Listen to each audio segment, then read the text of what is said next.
Hi friend, आज हम लोग बात करने वाले हैं मोती सन्स ज्वेलर्स लिमिटेड स्टॉक के बारे में। इस स्टॉक में आपको काफ़ी बड़ी खुशखबरी आती हुई देखने को मिल रही है, इसीलिए इस स्टॉक में आपको 14.36% का रिटर्न भी आता हुआ देखने को मिल चुका है। अगर हम लोग इसकी 5 डेज़ की बात करते हैं तो इस स्टॉक में आपको 18.33% का रिटर्न भी आती हुई देखने को मिल रही है।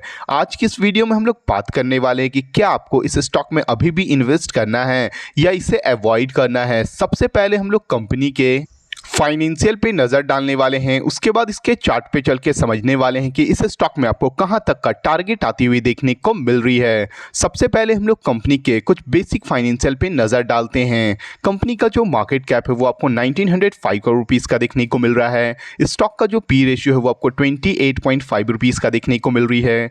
ROCE की बात करते हैं तो 17.9% का देखने को मिल रही है। कंपनी का जो बुक वैल्यू है वो आपको 4.98 रुपीज़ का देखने को मिल रहा है।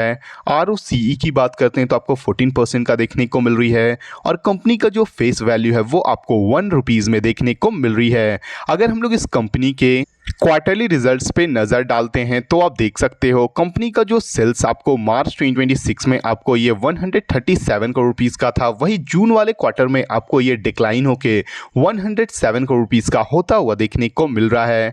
अगर हम लोग कंपनी की ऑपरेटिंग प्रॉफिट की बात करते हैं तो मार्च 2026 में जो कंपनी का प्रॉफिट आपको 8 करोड़ रुपीज़ का था, वहीं जून वाले क्वार्टर में आपको ये बढ़ के 15 करोड़ रुपीज़ का होता हुआ देखने को मिल रहा है।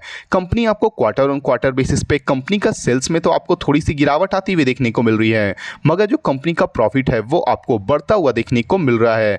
8 करोड़ रुपीज़ से आपको ये बढ़ के 16 करोड़ रुपीज़ का होता हुआ देखने को मिल रही है। अगर हम लोग कंपनी की OPM परसेंटेज की बात करते हैं, जो ऑपरेटिंग प्रॉफिट मार्जिन है वो मार्च वाले क्वार्टर में आपको ये 6% का था, वही जून वाले क्वार्टर में आपको ये बढ़ के 15% का होता हुआ देखने को मिल रही है।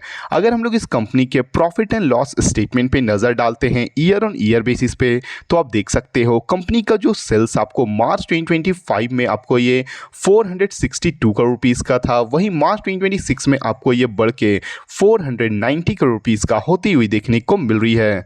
कंपनी की अगर हम लोग ऑपरेटिंग प्रॉफिट की बात करते हैं जो मार्च 2025 में आपको ये 68 करोड़ रुपीज़ का था, वहीं मार्च 2026 में आपको ये बढ़ के 87 करोड़ रुपीज़ का होता हुआ देखने को मिल रहा है।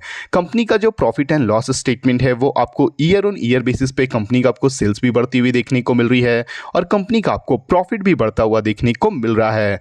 अगर हम लोग इस कंपनी के बैलेंस शीट पे नज़र डालते हैं तो आप देख सकते हो कंपनी का जो इक्विटी कैपिटल है वो मार्च 2025 में आपको ये 98 करोड़ रुपीज़ का था, वहीं मार्च 2026 में आपको ये बढ़ के 100 करोड़ रुपीज़ का होती हुई देखने को मिल रही है।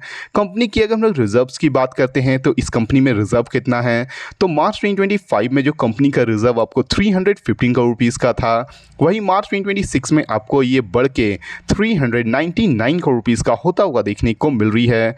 कंपनी की अगर हम लोग बोरिंग की बात करते हैं कि इस कंपनी पे कर्ज कितना है, तो मार्च 2025 में जो कंपनी का बोरिंग आपको 72 करोड़ रुपीज़ का था, वहीं मार्च 2026 में आपको ये डिक्लाइन होके 39 करोड़ रुपीज़ का होता हुआ देखने को मिल रही है। किसी भी कंपनी का जो बोरिंग है, जो कर्ज है वो कम होती है तो कंपनी के लिए काफ़ी बड़ी पॉजिटिव न्यूज़ मानी जाती है। वहीं पे किसी भी कंपनी का जो रिजर्व बढ़ता है वो अगेन कंपनी के लिए पॉजिटिव न्यूज़ माने जाता है और कंपनी का आपको इक्विटी कैपिटल भी आपको बढ़ता हुआ देखने को मिल रहा है। चलिए हम लोग इस कंपनी के अगर शेयर होल्डिंग पैटर्न पे नज़र डालते हैं तो आप देख सकते हैं कंपनी में जो प्रोमोटर का होल्डिंग आपको जून 2026 के अकॉर्डिंग आपको 57.12% का देखने को मिल रही है। फॉरेन इन्वेस्टर की अगर हम लोग बात करते हैं तो 2.89% का देखने को मिल रहा है। डोमेस्टिक इन्वेस्टर की अगर हम लोग बात करते हैं तो 0.74% का देखने को मिल रही है और पब्लिक की होल्डिंग की अगर हम लोग बात करते हैं तो 39.25% का देखने को मिल रहा है।